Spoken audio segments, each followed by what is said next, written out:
Welcome to the Each One Teach One for the September, beg your pardon. The Each One Teach One is a program that we devise so that we can have alumni community come in and harness their expertise and their experience on a subject matter of their choice. Naturally, it's a subject matter that they have insight, they have knowledge, they have passion, and they want to share with us. The whole idea of this is just to foster awareness, is to create interactive learning, and also so that we can have open doors of communication between ourselves, both on the platform and also outside of the platform. Ultimately, what it does is to grow us, and we believe that each alumnus presenter has something valuable to teach us, and we also have something meaningful to learn from them. Okay, today we have Abolade. Bola Abolade is a first class holder of computer science and economics at the Obafemi Awolowo University. He's also got his MBA from Coventry University.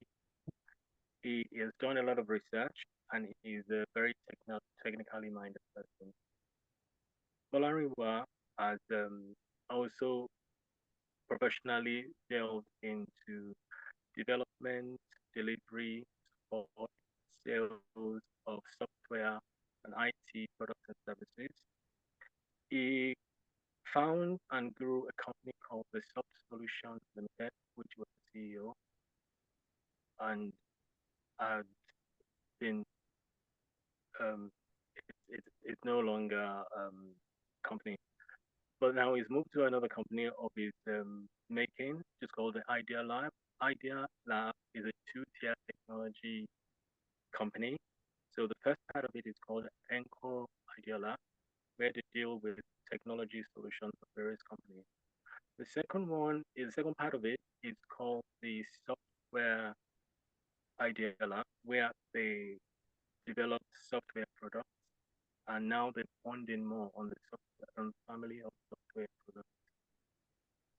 Aside from the technology side of things, aside from his technology venture, he's also into commodity export, and he's got a company for himself as well, which is called Cardbill. He's also an enthusiast where management is concerned, and is the member and leader of various different clubs, I think we club. He's also been a member and a leader for associations like the Lagos Chambers of Commerce and Industry, the National Chambers of Commerce and Industry as well. He's also been a member of the National Association of Computer Science Students. He's also, of course, part of the ISL Association, Alumni Association, and he's also into mining and agri, and he's also um, a very active member of the church. Olariwa is married. He's into table tennis. He's also into different ideas and trying to explore different things within different culture. And I think already he's given us a bit of insight into Dangote's shenanigans and how Nigeria is treating Dangote is clearly engaged all of us. Everyone's very impressed for it. So yeah, we're waiting to get Olariwa. So yeah, Olariwa. All right. Yeah. Thanks, Lumide, for that introduction. Let me just clarify because I think people sometimes mix it up. There is Cranfield University. Yes, sorry, there's Coventry University in the UK, and there is Warwick University in Coventry in the UK. I attended Warwick, which is where I got my MBA. And well, we Warwick alumni like to differentiate because Warwick is a much higher rated university than Coventry. So just to put that out there and get that clarification through. Um, so yeah, today I'll be talking about entrepreneurship. And let me first um, greet us good evening, good afternoon, wherever we are. I'm currently in the Eastern time zone, so I presume there are a number of people who are sitting in Nigeria watching this as well. All right, so I'll be talking about entrepreneurship, the link between entrepreneurship and dreaming, and how entrepreneurship differs from dreaming, and ultimately what the entrepreneurship journey looks like, what the entrepreneurship journey entails. All right. And to kick things off, I'm sure many of us buy stuff from Amazon. Many of us know the organization. We've purchased one thing or the other from them. I've had some delivery done to our homes. And they've become so ubiquitous that some may even assume that they're as old as Walmart. But actually, Amazon started in 1994, July 5, to be precise. If I recall where I was at that time, I was doing my youth service. And when I first learned of Amazon, I kind of looked at them with a bit of skepticism to see how this would pan out. I mean, they were celebrated, they were doing something new, they were digitizing books, and so you didn't have to go into a bookstore and all of that. As a tech person, I was naturally curious about it. But yeah, it's just 30 years. That's all that they've been around, and today they are fairly ubiquitous. Well, first, it's a long time, 1994 to 2024. It's a long time. It's longer than many of us might have thought, but it's also not as old as some of the old retail giants that we know, the Walmarts of this world and all of that. Anyway, it's easy to have ideas. So let's It's very hard to turn an idea into a successful product. There are a lot of steps in between, and it takes persistence, relentlessness. So I always tell people who are, who think they want to be entrepreneurs, you need a combination of stubborn relentlessness and flexibility. And you have to know when to be which. And basically, you need to be stubborn on your vision, because otherwise it'll be too easy to give up. But you need to be very flexible on the details, because as you go along pursuing your vision, you'll find that some of your preconceptions were wrong, and you're going to need to be able to change those things. So yeah, Bezos talks of stubborn relentlessness and flexibility as you go along as key ingredients for your entrepreneurship journey. But he anchors it all around one thing. He anchors it around vision. And when we try to define vision, that's a view of the future or possibilities not presently available. I mean, what can the future hold? That's what vision is essentially about. And that view of the future, it emerges from an act of dreaming. When we talk of dreaming, our natural inclination is this is voodoo. And this is something that happens when I sleep. It's something that I don't understand. And, some people make a big religious mumbo jumbo about dreaming. But when we talk of dreaming from the perspective of entrepreneurship, we're not talking of dreaming when you sleep. We're talking of, conceiving a future that, is not very apparent to the ordinary eye. It's being able to sit down and imagine what can be, and to be able to say, what, how do we work on, bringing this to be? What can be? What are the possibilities? When I was, growing up as a kid, I was a very active daydreamer. So, dreaming in sleep and dreaming as a daydreamer, very different thing. But I was a very active daydreamer. I was inspired by jigsaw puzzles that I, worked with. I was inspired by the other creative toys that I had access to. And I played with these things in my mind's eye. And in my mind's eye, I built new worlds. And sometimes I'll sit down and I'll chat it out and, try to chat it out. Perhaps if I if that existed at the time, I would have been a game writer. What the games that people create these days, and you have this level and that level and that level. I enjoyed sitting down and just chatting those things out, and just putting my thoughts on paper. And I got interested in business because my dad used to invest in publicly quoted companies. And in those days, they would send the annual report as a booklet, not as what they do these days when they send it as a CD, right? And I'll go through those booklets and see all the pictures and read about all the leaders in those companies. And that became also something of an inspiration to say, well, I mean, if these guys are running businesses, it should be possible to create a business that can scale at that level. And so that's what, dreaming is really all about. It's being able to say, look, let's envision what the future can be. And dreamers are generally like this. They are thinkers who can imagine possibilities without any responsibility for bringing it to life. I mean, when I was a kid, I had no restraint. I could think about, anything, any thoughts that came to mind. I felt, oh, this was a good idea. I didn't have any restraint. I didn't have any constraints. I didn't think about, is it financially viable? Is it regulatorily wise viable? I mean, are there any compliance issues? They were never a part of my thought process. It was just, okay, I have ideas and I just try to, put it together. And this is what dreamers are primarily. They are thinkers who can imagine future possibilities without any responsibility for bringing it to life. They're full of ideas.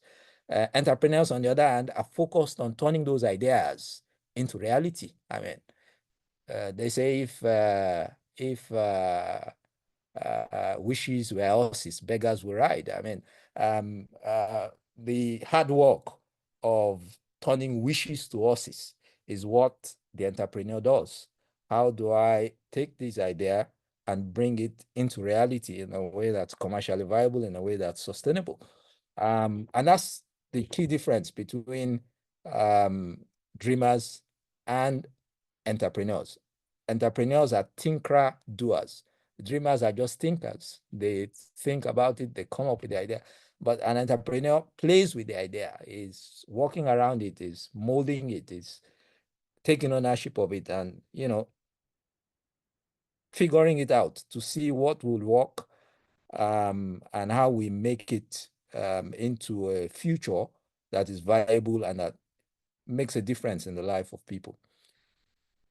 So are these two classes of people, dreamers and entrepreneurs, are they mutually exclusive? I mean, is it that some people are dreamers and will always be dreamers, and some people are entrepreneurs and they will always be entrepreneurs? Is there a meeting point between the two of them, or are they on parallel tracks? Well, while it is possible that some people are, purely dreamers, and some people are majorly, their strength is in executing. They are not good at coming up ideas. The reality is that it is not possible to be a successful entrepreneur or a successful enterprise if you do not have an element of dreaming as part of it, because the entrepreneurial journey involves taking a dream, working with it, tweaking it as you go along. As Bezos said, yes, you must be stubbornly relentless about your vision, but you must have flexibility in terms of how I make it come to pass. And that flexibility is required for you to be able to walk the dream. So you must have some capacity to dream if you are going to be able to walk the dream. So successful entrepreneurs must have the combination, or successful enterprises must have the combination of the capability to execute as well as the capability to dream.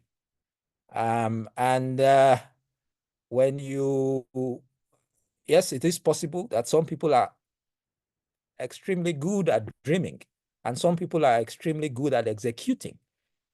The challenge of the entrepreneur, the enterprise that will be successful, is how do you get the optimal mix of dreaming and execution within your organization. All right. So a lot of the people we call dreamers, some would look at them as people who are either, well, researchers even take dreams further because they have an idea and they walk it through and they prove it. The only thing is they may not have the passion for turning it into a commercial success, which is what an entrepreneur will do. But largely, when we look at dreamers are people that I call entrepreneurs. They want to be able to, they have this dream, they want to be able to turn it into something great, but either they don't have the passion, they don't have the courage to be able to take that leap. And so they remain just that, dreamers. You speak with them, they always have an idea, they'll give you an opinion on how this is the best way to do this and how that's the best way, and this is the direction that the country should go, or that's the direction that the product should go. But they don't have the willpower to take the risk. And the late Albert Wigwe, many of you that might have heard about this story, was considered fearless in business circles for only one simple reason. Albert believed that, look, life is short. We have a short period to make our impact in life, and so therefore, if you're going to pursue a dream, pursue one with big potential. He was never scared of dreams. Of taking dreams and trying to turn it into an enterprise. And this was one thing that stood him aside, right? A lot of dreamers, they just stop at the dreams. They have the idea, that mobile phone, I thought about that idea before they created it. That pizza restaurant, I've thought about that idea before it was created. Entrepreneurs go further than the dream. They are what we call dream makers. They dream.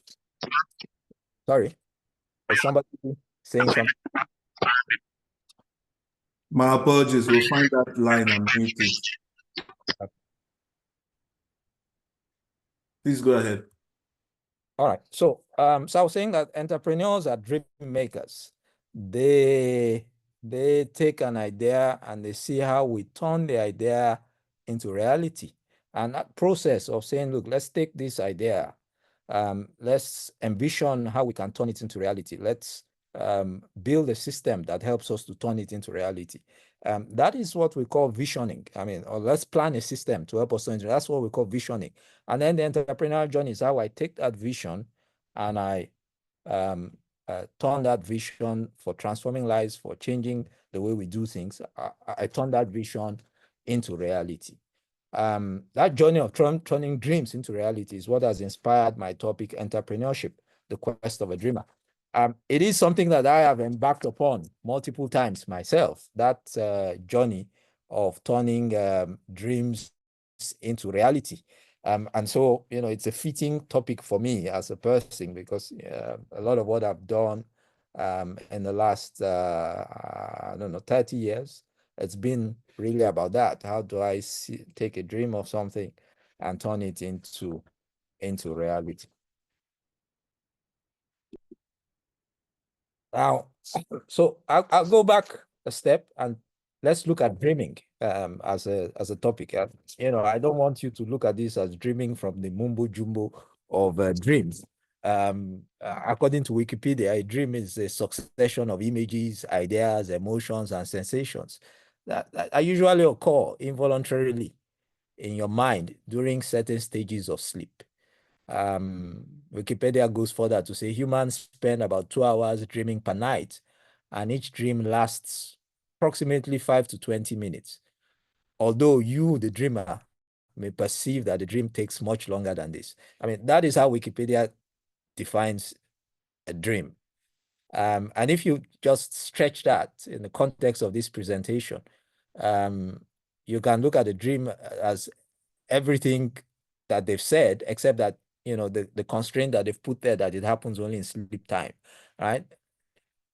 Take that definition again. It's a succession of images, ideas, emotions, thoughts that come sometimes involuntarily into your mind during certain stages of life. So we take out the sleep and just say, look, ideas that come into your mind. And so if you look at it from that perspective, it appears that the dreams, even the ones that drive entrepreneurial journeys, happen in an involuntary manner.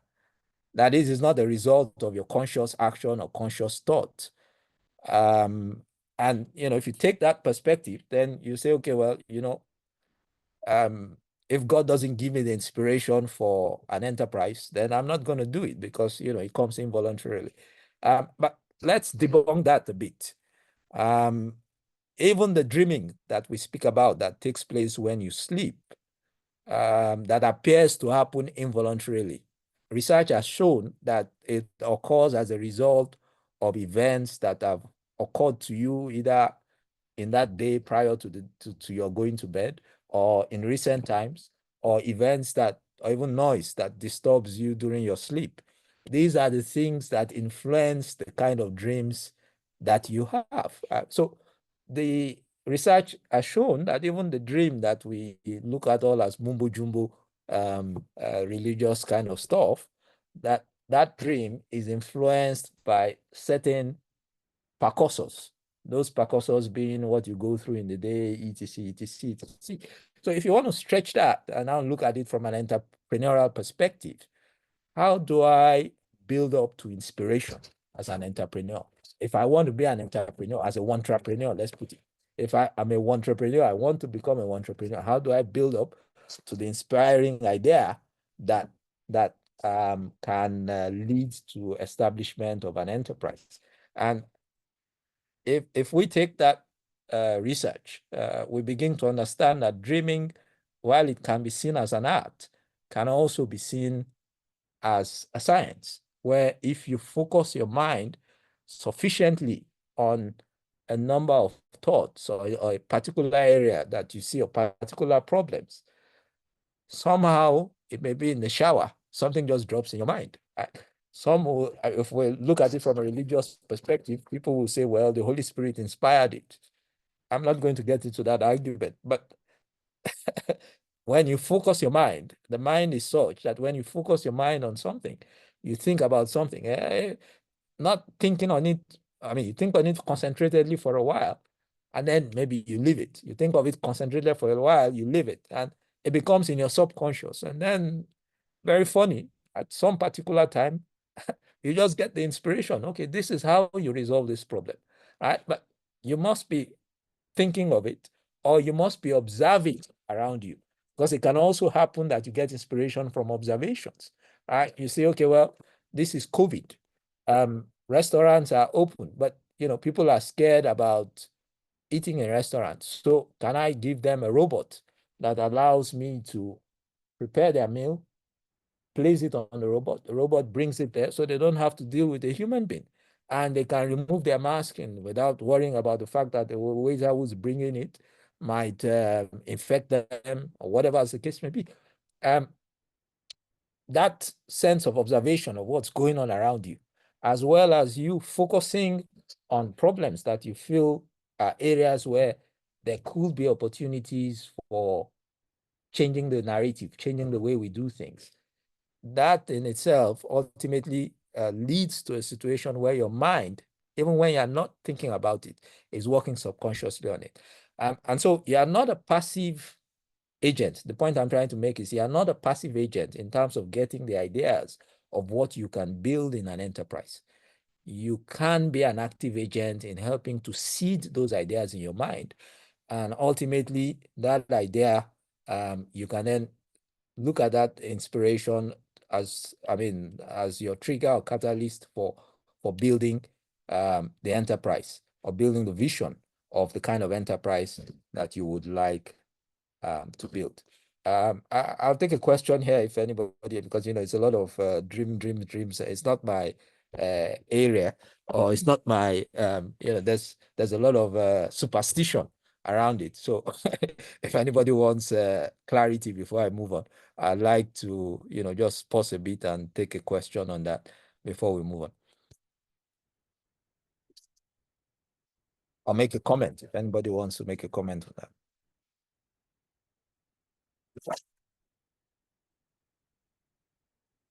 So the point of all of that is to just communicate that you don't have to be paralyzed waiting for that great idea. You can be an active agent in helping to seed that great idea that ultimately leads to you setting up an enterprise. And the other thing is, it doesn't always have to be that you have what people call a transformational idea, right? Something that has never been heard of, something that changes the way the world operates. People sit down and say, oh, I want to be the next Mark Zuckerberg. I mean, you can start by starting a small operation in your own small area. It can even be a dollar store. It can be a bakery. It can be, I mean, it can be something that basic, just addressing a need. And it can be something that just builds on one of your passions, right? Something where you just say, look, you know, I have a passion in this area. I know there are needs in this area. How can I start thinking about how I meet that need? And focusing on that begins to give you the thought process on, okay, this is my vision of how I meet the needs for bread within my locality. And that locality could be it could be a small locality in Texas. It could be a small locality in Ikeja, right? I mean, what I'm trying to say is, let's not be crippled by the concept of that, look, I must get this fantastic idea, blah, blah, blah, blah, blah, before I can start on my entrepreneurial journey, or that I must be inspired by this big idea, big unheard of idea. You can start from something small and build up your enterprise that way. So having identified your idea, the next step is to put together a plan for building the business. All right. And just before I go to that, let me go back a bit. Sometimes it is possible that you're actually helping to build somebody else's idea. Not sure many of you know the story of McDonald's. McDonald's was created by two brothers who started the first restaurant. And then the gentleman that we all know today as the founder of McDonald's, that most people know today as the founder of McDonald's, found that what they were doing, I mean, he loved what the burgers that they were making, and he bet his whole, he used his house to borrow from the bank and bet all his resources on that idea. But it must have had some element of dreaming also for him to have envisioned what the original owners of the idea did not envision. They felt, okay, I can have one restaurant, two restaurants, and that's it. He thought, look, we can actually build these restaurants all around the globe. And so not only did he put his money in, he came up with the concept of franchising, right? And today, I mean, hardly any country in the world you go where you don't find a Mac. I mean, if you're struggling to get food, just look for the next Golden Arch sign, and you can walk in there and get food that you enjoy. May not be the healthiest, but certainly you'll get food that you'll enjoy. So with your vision identified, the next step is to put together a plan for building the business. The benefit of a plan is that it forces you as the entrepreneur to sit down and really document your vision, the various stages of development of your venture for the next few years of operation. And why do you do that? You do that so that when you hit the speed bumps, and there will be speed bumps on the way, when you hit the speed bumps, you don't get discouraged. You've envisioned my path. And so, okay, little difficulty will not make you give up on your vision, because you know where I am going with this. So the little difficulties that you encounter on the way doesn't make you less stubborn and relentless about your vision. If I go back to the story of Amazon, Amazon started by offering digital books. Digital books, that's how they started. And so it was that, look, instead of me going into a bookstore and buying a physical book, I go online to Amazon and I buy a digital book and I read it on my computer, on my phone, or phones were not even that powerful at that time, on my computer mostly. I can read the books and I don't have to physically have a book. And if I want to have a physical book, I can actually order it online instead of going into a store. So I go online to Amazon and I order the books and they ship the books to me. That was Amazon's model, right? And that was the vision that they envisaged. And well, they were stubbornly relentless about becoming a marketplace. I mean, the bigger vision was becoming a marketplace. They were stubbornly relentless about that vision of becoming a marketplace. So starting from selling books, they ultimately became a place where you can buy everything today. Number one. And number two, they also became a place where you can buy digital assets, because they could create the books as digital versions. They could now offer you a place where you could host your books, because in order to create all these digital assets, they needed tremendous server power. In order to manage all their warehouses, they needed tremendous server power. So the idea behind the plan is not to say, look, I must stick to this plan 100%. I mean, there will be things that will either cause a detour or things that will make you scale the plan up as you progress. And mind you, the plan that you create, it is your own plan. It's your own dream. It is not cast in stone. It's not a Bible. The reason why you often create the plan is to be able to allow others who are not partakers of your original dream or vision to have an insight into what you're trying to do. And oftentimes it's because you either need them to help you with financing, or you need them to help you with regulatory approval, or you need them to help you with partnership, as the case may be. The plan is just your vision for it. So let's not get, at least at the early stages of starting, let's not get fixated over the plan that, oh, if the business doesn't go to plan, then it means I'm on the wrong path, I should shut it down.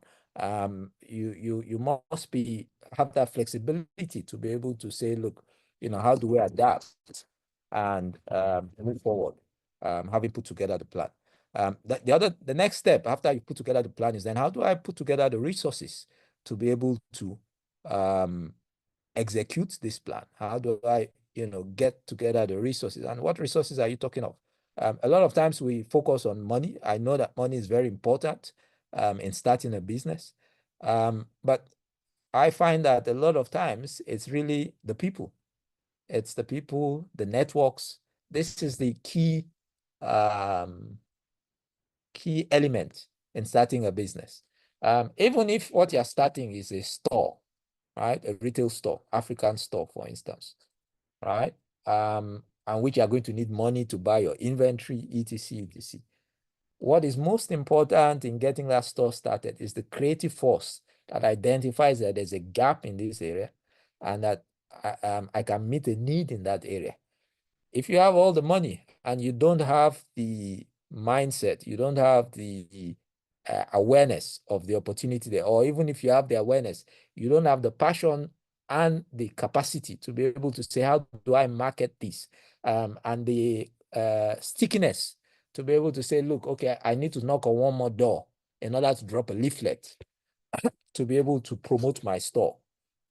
You will have the money and just burn it. You'll have the money and just burn the money. So the money is important, but more important than the money are the human resources. Considering you, the entrepreneur, also as part of the human resource, it's the people that are most critical. So some businesses are built around you. So today we talk of content businesses, where people set up things on YouTube and all of those kind of things. They're purely content businesses and they're built around you. So you've had people like Sisi Yemi, who does cooking classes online. Amazing. She's done amazingly well, just building it around herself, right? Of course, ultimately, as that has grown, she's had to hire probably somebody who's a cameraman, somebody who's helping her with marketing, etc., etc. But the product was herself. And so she had to get herself together in terms of improve our ability to speak, our ability to talk to a camera, our ability to itemize what she puts into a typical recipe, and put all of that together and be able to say, you know what, this is how you cook ogbono, or this is how you cook ayamashi stew, and put a video that's compelling and educative at the same time, so that somebody like me, when I'm here with the family, I can sit down on the day and say, okay, this Sunday I want to treat them and I'm going to cook for them. And then I can go through our videos and actually be an effective cook just by following our videos. So getting the plan together, putting the resources together, which can be yourself. Yourself can be part of the resources. And then the next thing, of course, is getting started. And getting started, you start talking of which vehicle do I use? Do I register a sole proprietorship? Do I register a limited liability company? Do I register a publicly quoted company? So you've got to do the business registration, which is something you do with the government, because the government ultimately has to regulate businesses, and you can have various agents that help with that. It could be lawyers, it could be company secretaries. There are various people that help with that. I mean, that's a whole topic on its own. Setting up, incorporating a business. But then apart from incorporating the business, depending on the nature of the business, you may also need to obtain licenses and approvals. So if you are doing a restaurant, some localities will require that you get what is called, I think it's a bar license or something, for you to be able to serve alcohol in your restaurant. Some will have that you need to get an hygiene inspection to be able to see that the food that you prepare in your restaurant is prepared according to standards that will not affect the health of the general public that comes into your restaurant to eat. So you've got to do all of that to get your business started. Then the next step is making your first hire. And the first hire is very important because, in the beginning, it is you and this person or these people that are the heart of the business, and they are the initial resources that will determine the initial success or failure of the business. You therefore want a good quality hire as your first hire or your first hires. But that can be a bit difficult, given, first of all, that you are running a startup, depending, of course, on the level of the startup. I mean, if it's a startup that's highly capitalized, etc., some of your first hires may be your partners. So you can get very high quality first hires who come on board as partners with you, and everybody's chipping in and working and deciding to bootstrap the business or to work to work with sweat equity. At such a time, I mean, you may be able to get such a business started with, not too much cash, etc., as the case may be. But most often, you're employing somebody as a first hire, and because you're a startup, you may not always have access to the best quality hires. So usually what I will advise at this point in time is to say, look back at places where you've worked before, look back at people you've interacted with before, to find people who you believe are good quality people. But not just good quality people, but good quality people who have stretch capacity. So most often you will get somebody at the lower rate than the job that you actually, sorry, at the lower role than the job you actually want done. So it might be as simple as taking somebody who's a driver for you, but you have a driver who is intelligent and you want to use him not just as a driver, but as your front desk. And you want to use him not just as your front desk, you want to use him as your cold calling agent, right? To say, okay, go to this office, knock on their door. All I need you to do is to drop their flyers. The way to go in terms of getting the right hire, or to get getting a hire with the constraint of perhaps your initial capital, is to be able to say, you know what, if I've got somebody who's doing this basic job, how do I stretch? Is this somebody who can stretch? If I get a fantastic guy as my driver, I pay him very well. It's a good pay for that person. How do I stretch his assignment? By giving him roles that are bigger than him. And then for that person also, it enriches the job because they're now doing much more than they will ordinarily have done. So that's the first hire. And it's not just about the... Sorry, I hope you guys are all seeing my screen, right? Absolutely. Okay, and you're hearing the audio as well. I mean, All clear. We can hear very clearly. All right, great. So I mean, after the first hire, the next stage obviously is, how do I gain the first customer? And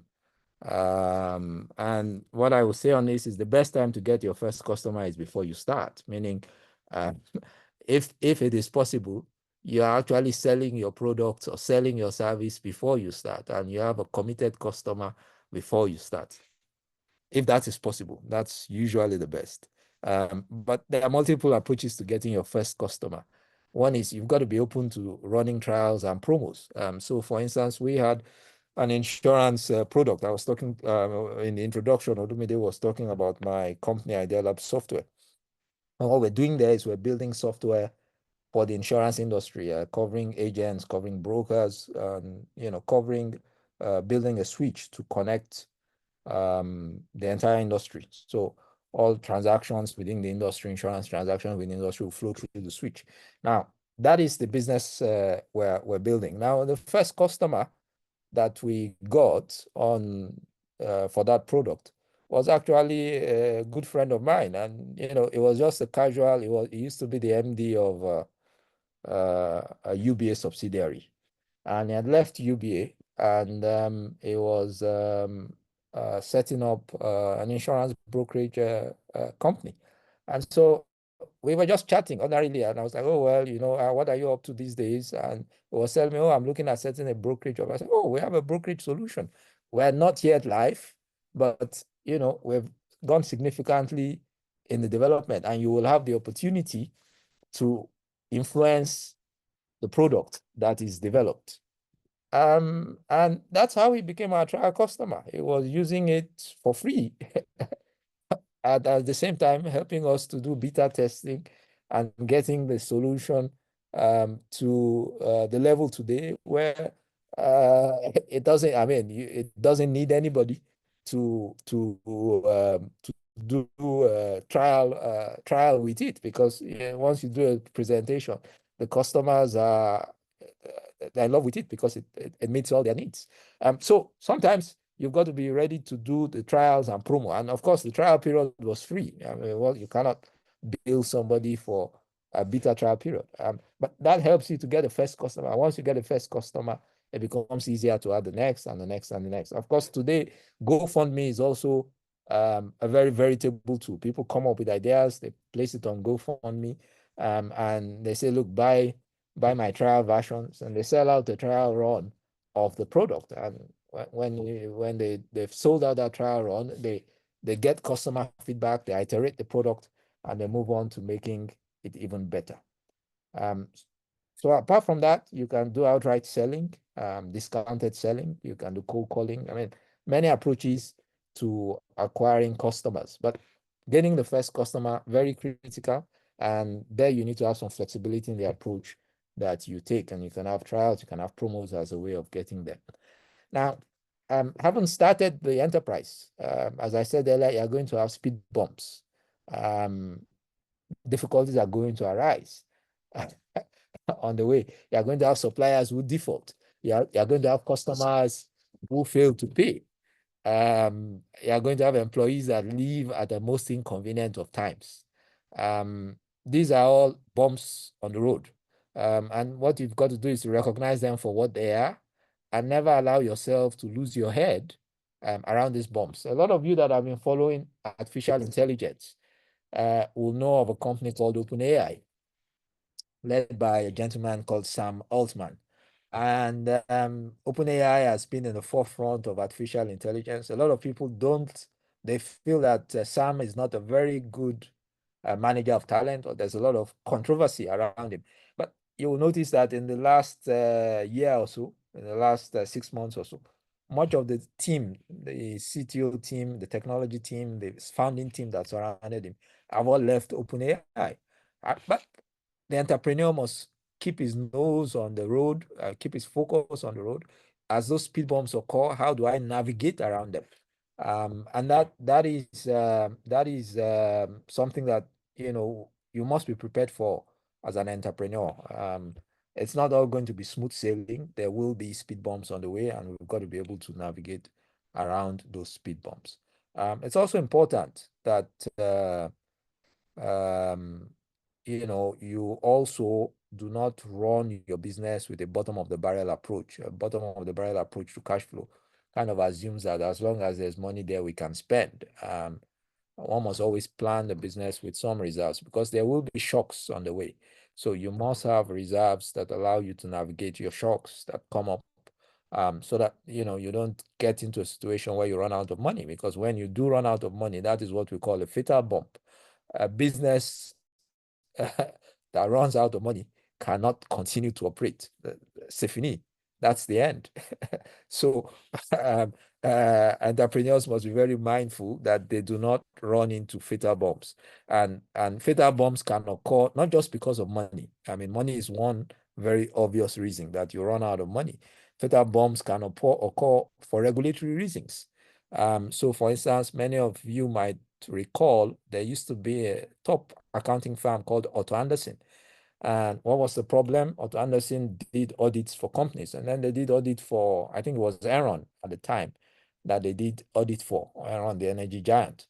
And they did not see all the shenanigans that Enron had done in their books. And when it came out, the backlash against Otto Anderson was severe across regulators, business community, etc., etc. And so Otto Anderson had to shut down as a firm and eventually allow their affiliates to join up with KPMG, etc., etc. And the only thing they took out of that firm was a company they called Anderson Consulting at the time, and they rebranded it as Essential, right? So it can be regulatory also. If you recall, in Nigeria, we had recapitalization, the Soludo era. So you had a bank like First Atlantic Bank, well-run bank, owned by Bitimi Baningo. They could not raise the money to meet the capital requirements. They had to shut down. Central bank, they had to shut down. So fatal bumps can occur. And when you do see a fatal bump, well, I mean, there's very little you can do except to try to salvage what you can from the business. So either you are able to sell, if you run into what looks like a fatal bump and you find somebody who is willing to buy your business from you, that's a great thing. Don't become too parochial or too how do I call it? Too clingy to the business. At that point in time, you should simply sell if you have somebody who is willing to buy. If not, then you need to shut down the business for the salvage value. Sell furniture, sell whatever it is, as the case may be, to salvage whatever you can salvage from the business. So as an entrepreneur, you must be wary of the fatal bumps that could be there on the way. Whether speed bumps or fatal bumps, entrepreneurship is a journey where you will encounter bumps on the way. And just as when you're driving a car, you need to adjust your journey on the way to adapt to the terrain ahead of you. So you need to navigate bends, you need to navigate potholes, speed bumps, detours, congestions, holdups, police delays, and arrests, and so on. And that flexibility to adjust your journey that Bezos spoke to earlier becomes very important as you progress on that entrepreneurial journey. So what are the other steps that we need to be mindful of as we embark on the entrepreneurial quest? One is adjusting the vision stroke dream. I spoke earlier about the need to adjust to the terrain as you go, but sometimes there's a need to actually adjust your vision or destination. One of the things you could find is that your experience in the field is showing that either you need to move out of your current path, what you are trying to do now, or that you can scale what you are doing significantly. So you might find that, okay, well, my original vision was like, take the example of McDonald's. My original vision was for two restaurants. Yeah. So you start it off, and in your wildest dreams, you had no idea that this thing will be so immensely successful. So you limit your vision to, if me and my brother can run 2 restaurants, that's it. All right. But then along the way, you find that this is a product that's just fantastic. So how do I spread this product? People start coming to you with ideas. People actually start coming with you with money and saying, look, let me franchise your restaurant. I just need your name on my restaurant and your formula for creating my Big Mac, my Mac burgers, right? That willingness to say, look, okay, yes, this is losing a bit of control of my vision, but it's also taking that vision to a bigger space. That flexibility of adjusting the vision or the dream is very critical for you to be able to build a successful enterprise on the way. Don't get fixated on your small vision. There may be a need to adjust it to a bigger place. You may also have a bigger vision, and you might need to adjust it to a smaller place. And say, you know what, this is not feasible. We're just wasting money on trying to go this big. Let's focus on where we have capacities. So for instance, today, many of you may have heard of Flutterwave. Flutterwave is a payment company in Nigeria. They've done very well in Nigeria. And then they tried to expand into Kenya. And of course, the Kenyans, M-Pesa and co pushed back and fought them vigorously to the extent that they started to get penalized by the Kenyan government for compliance issues, etc., etc. So even as they were navigating that, and their vision was, look, an African business. And so they focused on how do we grow in Africa. They realized that there were a lot of parallels, there were a lot of similarities between the Indian market and the Nigerian market. What were the similarities? Relatively low-income people, markets that are still very inefficient, infrastructure that in many places is still not optimal. And so they realized that there was a space for a payment processor in India. So today, Flutterwave has expanded into India. They've adjusted that vision to say, you know what, in Africa here, markets like Kenya are proving difficult. Let's see how we look into markets in Asia. So they've gone from being an African entity to being an Asian entity. So it could also be that you need to sell the business in order to achieve your vision. I mean, you've gotten to a place where you found somebody who's come forward and say, you know what, we like what you're doing here. We'd like to absorb you guys, and we'd like you to continue to do it in a bigger entity. That willingness to be open to that is what adjusting the vision and dream is about. Then you've got pivoting. And that really involves the realization that your current destination may not offer the pot at the end of the rainbow that you are looking for, right? So you're going on this field and you're looking for, okay, I'm expecting a pot at the end of the rainbow, but the numbers that you're getting are not making sense. I had an experience like that in back in my days in Soft Solutions. We created some internet properties. We had a company called Tokumbo.com, or a property called Tokumbo.com. We had a company called Webify and a property called Tokumbo.com, which was an eBay type website. But my sense is that we were early for the market because what we found was that the volumes, we were spending a lot on advertising, etc., etc. The volumes were not there, and the resale market was actually not something that Nigerians look forward to. We called it Tokumbo.com, which was to say, look, advertising resale products. But at that point in time, there was what you could call a Nigerian renaissance. What I mean by Nigerian renaissance, this was the period when OBJ was in government, and just before what's his name took over, Yaradua. Nigerians were, our naira was very strong. We could get dollars, etc., etc. So the concept of buying resale was something that many Nigerians were not very open to, except for cars. But even at that point in time, people were looking at cars from the perspective of, I can afford to buy new. So today it's flipped. You know, in the space of a few years, it's flipped. Now people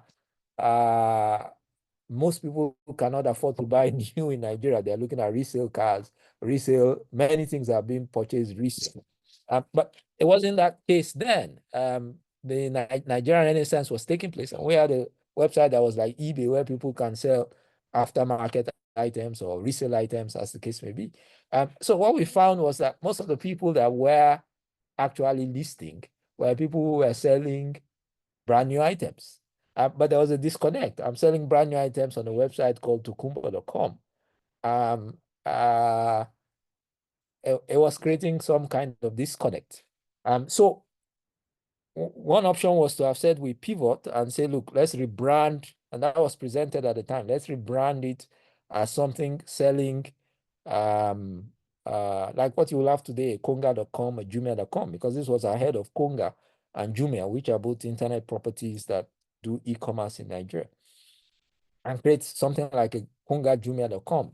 But our vision at the time was built around auction, and the engine, the technology was all built around auction. And so in the end, we took a call to say, you know what, we seem to be too early, and we shut down that property. A few years after, a couple of years after, of course, you had Jumia.com, you had Konga.com, and e-commerce really ballooned in Nigeria. But yeah, pivoting is you looking at your business and saying, you know what, this part of auctioning is not working. Let's go into full e-commerce and become an e-commerce property like Jumia or Konga. So that's with regards to pivoting. And then, of course, recognizing when to shut down, when things are not going to plan. Business is burning cash. There's no path to getting to profitability, which means that, if you're running a business, you must be very familiar with your numbers. You must be able to sit down and say, look, what are my numbers telling me? Is this going to plan? Is it not going to plan? When do is this something that's going to turn around? And there's an interesting story here around Amazon. I spoke about what we did on tokumbo.com, and part of the attraction of tokumbo.com at the time was, in that age and at that time, Amazon was struggling to get to profitability. Many of you who may know the story of Amazon, they were struggling to get to profitability. They were selling, but they were still losing money. In fact, at some point in time, they were losing money on every sale before they finally got to a point where the volumes grew significantly, to the point where, okay, first of all, they were not losing money on each sale, but they were losing money on operations. And then ultimately to a point where they were not losing money on sales and losing money on operations, but they were always a low margin business. eBay, on the other hand, was high margin, didn't carry inventory, didn't carry any of those things. It was a high margin business. And so when we took a call to say, look, we're not going to pivot into e-commerce in that sense, those were some of the considerations. You look at eBay, very profitable model, low inventory model, and you look at Amazon, high inventory model, low margins, etc. Many people in those early days were predicting that Amazon will not make it, that it will shut down. But the difference is the venture capital market in America, first of all, is deep. It's also very forgiving. And so Amazon was able to get VC investments again and again and again. And Amazon's model upended the way venture capital thought about investing in businesses. That is why today you can have a Tesla, because Tesla also, when they initially started, were losing money on every vehicle that they sold. But because you've got a different mindset in VC in America, at that time, that wasn't based on just profitability and all of that, but was looking at other measures, other longer term measures, they were able to get the VC they needed to sustain themselves. Now, if you are not in that position, you must be able to recognize that, look, this thing, we're not getting there, and we don't look like we're going to get the funding to keep us going, and be able to recognize when to shut down, when to conserve resources, instead of throwing good money after that. And in that analysis, there's also something that is very helpful. We call it a business life cycle. Every business has the first few, follows this pattern ultimately. It starts as a startup, and then it goes through a period of growth. And in that period of growth, sales are growing rapidly. The black line that you see, the first black line there, represents sales. Sales are growing rapidly. And you grow rapidly over the years, and then you get to a point where you begin to run into other equally big players in that space. We call it the shakeout phase. And the big players begin to take themselves out in that marketplace.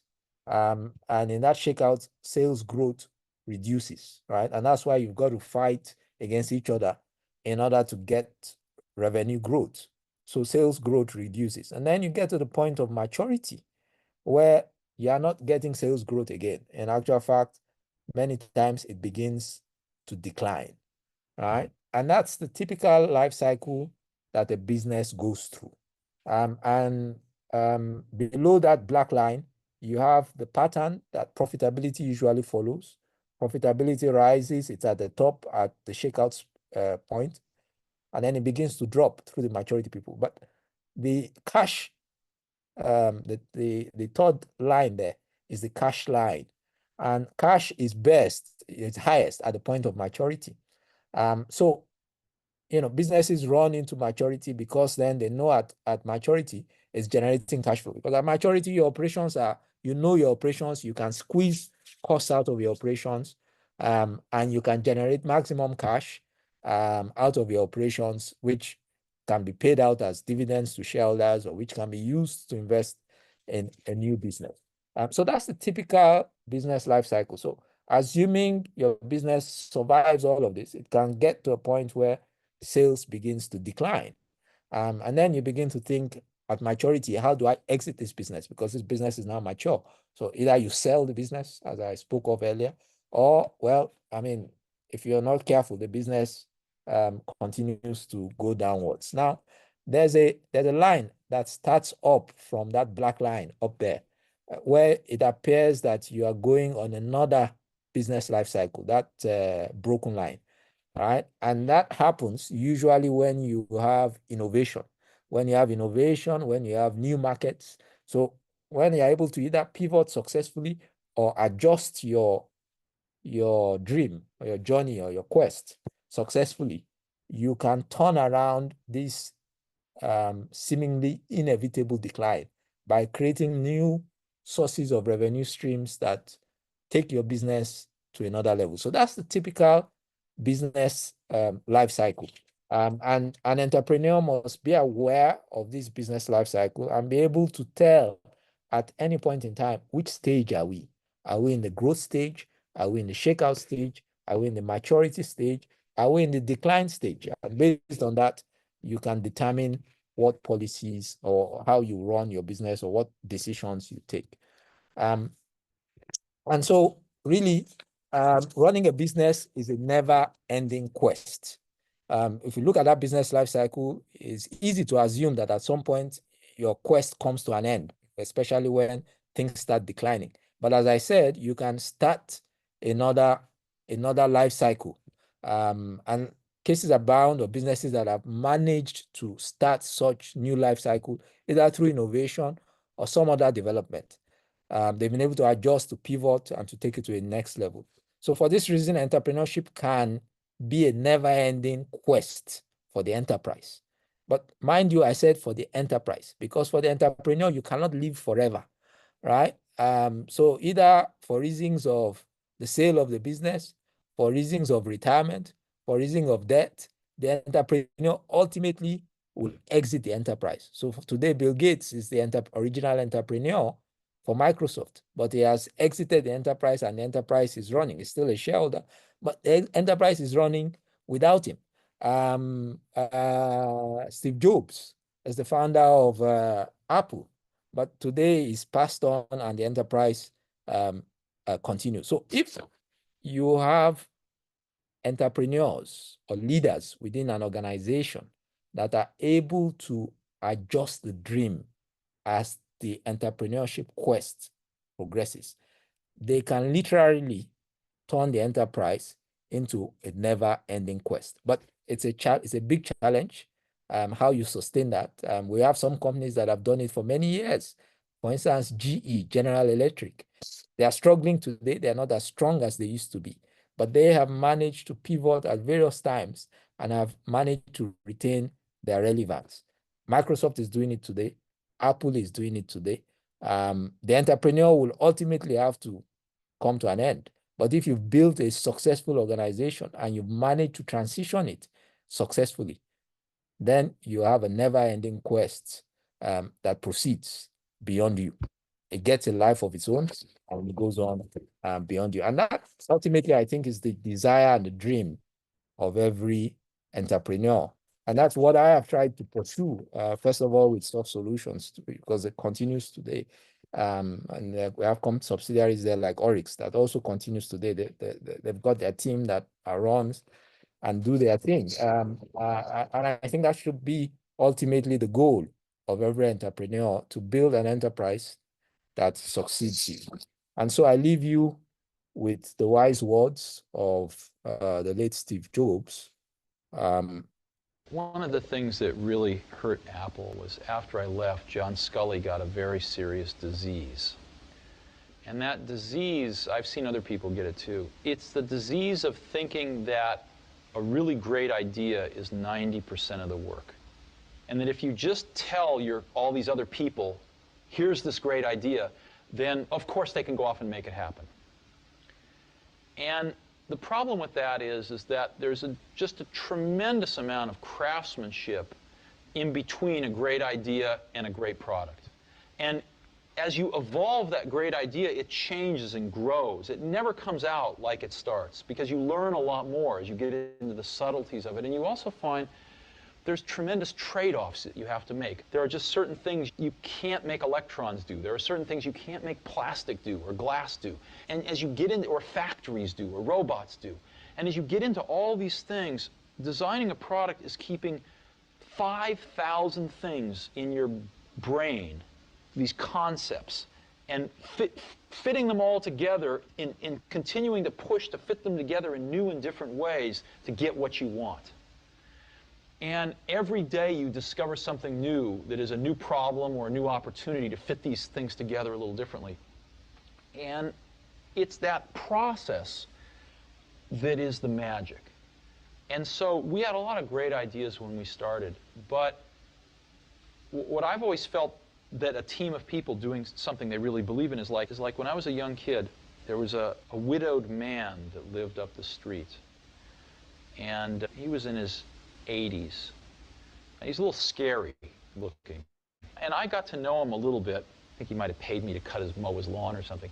And one day he said, "Come on into my garage, I want to show you something." And he pulled out this dusty old rock tumbler. And it was a motor and a coffee can and a little band between them. And he said, "Come on with me." We went out to the back and we got just some rocks, some regular old ugly rocks. And we put them in the can with a little bit of liquid and a little bit of grit powder. And we closed the can up, and he turned this motor on. He said, "Come back tomorrow." And his can was making a racket as the stones went around. And I came back the next day, and we opened the can, and we took out these amazingly beautiful polished rocks. The same common stones that had gone in, through rubbing against each other like this, creating a little bit of friction, creating a little bit of noise, had come out these beautiful polished rocks. And that's always been, in my mind, my metaphor for a team working really hard on something they're passionate about, is that it's through the team, through that group of incredibly talented people, bumping up against each other, having arguments, having fights sometimes, making some noise, and working together, they polish each other.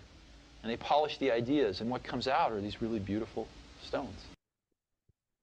So, yeah, that's the entrepreneur's quest. You start with the idea, you take it through all sorts of friction through the journey, and ultimately what comes out is magic. So thank you for listening. That's all I have. I'll take questions now.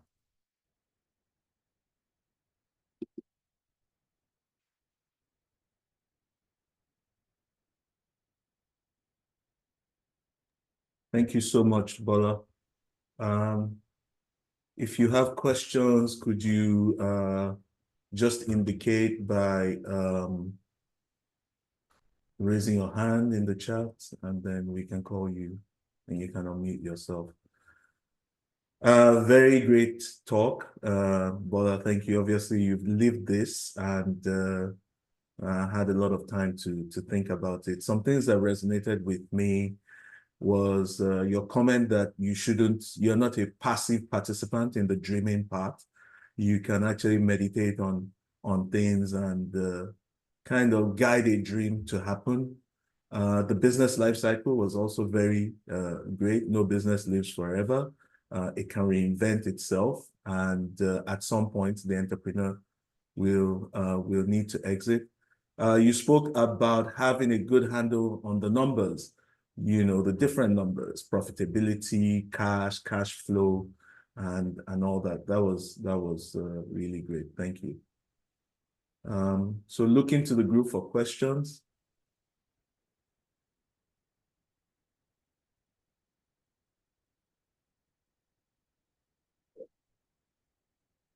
Looks like everybody understood everything, and we're going to go meditate on it.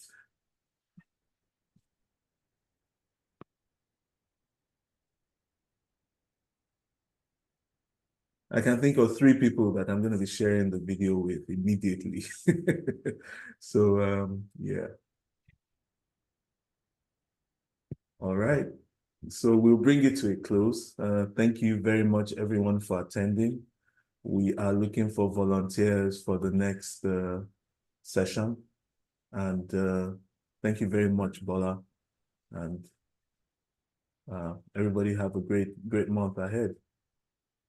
Yeah, you're welcome. I mean, good to catch up with everyone. And yeah, feel free to reach out privately if there's anything you'd like to just brainstorm over. If you just need some encouragement as you're considering your entrepreneurial journey. If there's some particular thing that giving you a headache and you like some free consulting, feel free to reach out. Thank you. Thank you very much, Bola. Thanks so much. Very, very insightful one. All right, guys. Take care. Bye-bye. Good night, everybody. Night. Yeah. Stay wherever you are.